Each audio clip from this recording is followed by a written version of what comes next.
right, good morning. My name is Karina. And I'm Becky. And we are from Sleepy Ever After, where better sleep becomes your story. Welcome to our podcast. We are really excited to talk to you guys today. What are we talking about, Becky? Today we're talking about toddler sleep and why it's difficult. So why don't we start off by just talking a little bit about toddler development and what exactly is going on.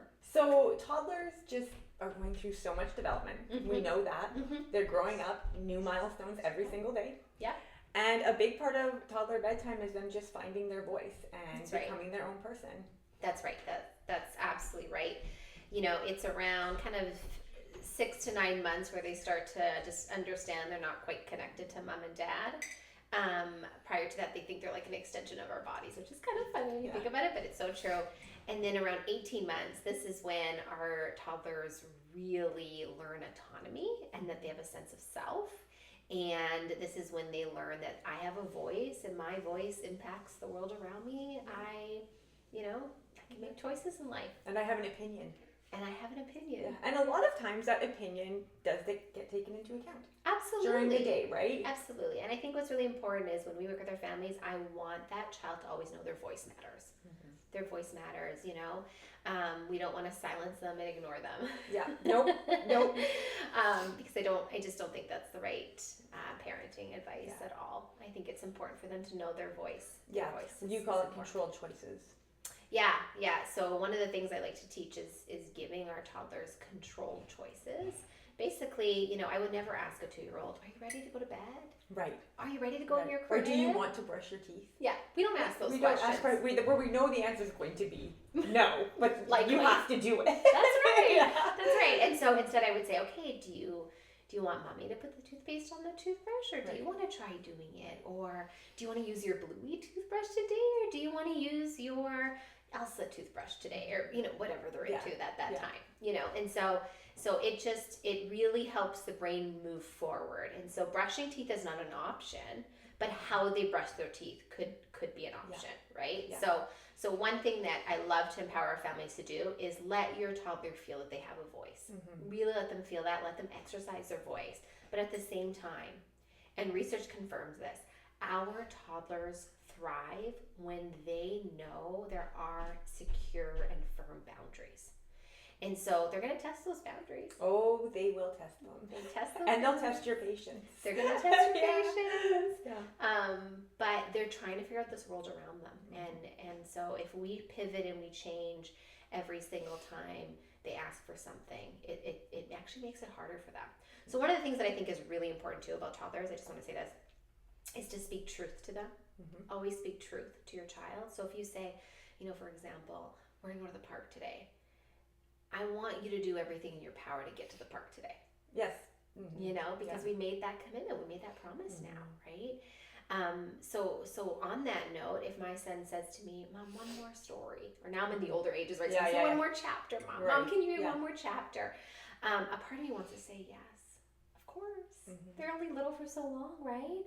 But the moment I say yes, when I had previously told them I'm only going to read 2 chapters tonight, sure, I say yes, I'll read that 3rd one. In that moment, that might stop some of that pushback that they're sharing, they're giving us. But in the long run, what I'm actually telling my child in reality is that sometimes when mom says no, she really means yes.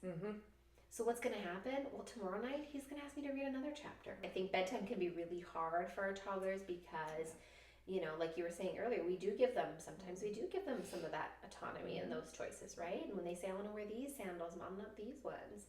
Like, okay, fine. We're going to pick and choose our battles too. Exactly. Yeah, that's really good. And so I think it's important to listen to them. It's important to let them speak to you. But at the same time, our responsibility as parents is to speak truth to them back. So once in a while, you'll talk to parents and their child will be, let's say, around 2. Yeah. Right? And they'll be like, yeah, but at 18 months he was a toddler, or she was a toddler, and they were going to bed great. And all of a sudden now it's just like bedtime battles every single night. So why for some children can they get to the toddler stage and they're doing great, and then all of a sudden it's like something just switches? Yeah, no, I think that's a great question. This is where a lot of parents come to me and be like, Karina, I feel like I messed up. Like, what did I do wrong? Like, everything was going so smooth, and all of a sudden, my child's pushing back. What did I do wrong? And the answer is probably nothing. It's actually amazing how much parents blame themselves for developmental milestones that you just they happen no matter what. That's right. Okay, so why do toddlers all of a sudden push back at bedtime stall, have difficulties going to bed, have difficulties falling asleep independently? What happened? Yeah, when they come out of thin air. It comes out of thin air. Yeah. Okay, so I think there's a few things here. Number one, in year 2, the brain is starting to really develop an imagination. And so they're laying in bed, you leave the room, and now their mind just starts racing. Wonder what mom's doing. Wonder where dad went. And, they call out for us. And if they're in a toddler bed, they run out of the room looking for us. And so we have to remember they're still working on impulse control. And so even though if I said to my toddler, okay, I want you to stay in your bed, I'll see you in the morning, I love you, and I leave, and my child's laying in bed, and that mind, that imagination starts wondering, I wonder if mom went to the store without me, I wonder if dad's outside talking to the neighbor and playing with the kids without me, or I wonder if my little brother's still awake, or whatever it is. They will just call for us, or they just run out and leave. And even though you've told them to stay in their bed, right? Exactly. It's really not their fault. So first, they're developing a very strong imagination. The other thing that happens in toddlerhood, and this kind of ebbs and flows throughout all of childhood, is that our toddlers often can go through periods of separation anxiety. Yes. We have to remember bedtime is when we put our babies to bed at bedtime. This is when they realize, I'm not going to see mom and dad for a long time. They're laying in bed and they're realizing, I'm not going to see mom and dad for a while. And so that can bring about some separation anxiety. And so that often happens. The other thing that's going on in year 2, 3, 4 is they're really learning about emotions. They're really starting to recognize that they have certain feelings. And those big feelings can be hard for them to manage sometimes. And so when we say, okay, sweetheart, it's time to stop playing with your magnet tiles, we got to go get ready for bed. I mean, even as adults, sometimes it's hard to stop doing the things we love to go take a rest, right? For me, my guilty pleasure is reading and crocheting. I don't want to vacuum the house, but somebody's got to do it. And so transitions can be really hard for our toddlers. And I think it's important for us to recognize that. And when those feelings are paired up with it, it can feel like you're battling your child. You're just going head to head with them all night long. So I found when my kids were little, a common challenge was the one more time challenge, where they just found the most, the craziest things to make you come back one more time. So I had one son who, it was just, you didn't fill up my cup. He had a cup with the Incredible Hulk on it. And I was, okay, I'll go get water. Right? And then he's like, I only want it filled up to the hair. But if it was over, no, you need to come back and dump out a little bit. So they come up with the most creative ways to make you come back into their room. Yeah. So we'll call it the one more time challenge. So how often do you see that? I see it all the time, Becky. Whether it's mom, I need a tissue. Mom, I have a hangnail. Mom, I need a Band-Aid. Mom, I need one more sip of water. I need to go to the potty. The hardest part for us as parents is for us to determine or discern what is that truly a physical need? Does my child truly need that? Or are they just using it as a bedtime stalling tactic? Because you can't deprive your child of going to the washroom. Absolutely not. That would be horrible parenting, right? Absolutely. So if they have to go to the washroom, you take that baby to the bathroom. Right, but if they've just gone to the washroom maybe a minute ago. Well, I think you'd be surprised. I have parents will say to me, Karina, I keep using the bathroom and they still pee a little bit more. I don't even know where they're getting it from. That is true. So I think there's a few things there. I think a lot of this could be preventable. If I know my child wants their blinds just so, I'm gonna kind of run through a little mental checklist before I turn off the lights and officially leave. And I'll say, okay, did you have your last sip of water? Okay, now the kitchen's closed. Okay, let's go to the potty one more time. Okay, is your blanket the way you want mommy to put your blanket? Do you want me to tuck in a little tighter here? And kind of run through the things that they typically ask for and try to kind of be one step ahead of them. And you can always even end it with, is there anything else? Now is your time to ask mom, is there anything else? And this is for a little bit of an older child. Absolutely. Who's obviously able to communicate with you. That's right. Yeah, we're talking about 3 years plus if they've got strong communication skills. Absolutely. Yeah, no, that's great. I think that's really helpful. And then lastly, I would say to you, not only do you want to be preventative to try to prevent them from calling out for those certain things, but let's say my child really does need to use the bathroom, take them to the bathroom, but make it as boring as possible. The more boring, the better. If I'm having a full-on conversation with my child and he or she's asking, Mom, what are we going to do tomorrow? What's for breakfast tomorrow? Whatever the question is. And I'm engaging back. I'm in a full conversation. I'm stimulating that little brain. Right. I'm stimulating his or her brain. It's not going to make it easy for that child to go back into bed. Yes. And get back into the zone and get back to putting themselves to sleep. So be mindful of that too. We don't want to deny our children using the bathroom or getting a sip of water, but at the same time, make things as boring as possible so that they realize there's no reward to this behavior. So another thing that I have found working with people is that screen time, particularly close to bedtime, can be very impactful on your bedtime routine. Yeah. So and I guess it's not an easy solution because, by the time bedtime rolls around, the whole family's kind of tired. Yeah. Mom's tired, dad's tired. So I can see how putting a show on for your child is just an easy way. And it does seem like, I will say, it does seem like, oh, this is a good thing to do to bring us all down because we're relaxed, we're just sitting around, we're watching Bluey, we're watching whatever. Yeah. Right? We're bringing ourselves down for the day. But the truth is that screen time right before bed does not calm your child down. It actually does the opposite. So you want to make sure that before bed, preferably 2 hours, but for sure 1 hour before bed, you're doing calm activities, no blue light, no screen time. Correct. All screens off. Maybe even dim the lights in your house. It really helps that body to just relax and unwind. Yeah, there was a study that came out in 2020, Becky, that demonstrated when our children are exposed to babies and toddlers and young children, when they are exposed to screens, so particularly tablets and phones, within 40 minutes of bedtime, this decreases the production of melatonin. Yeah.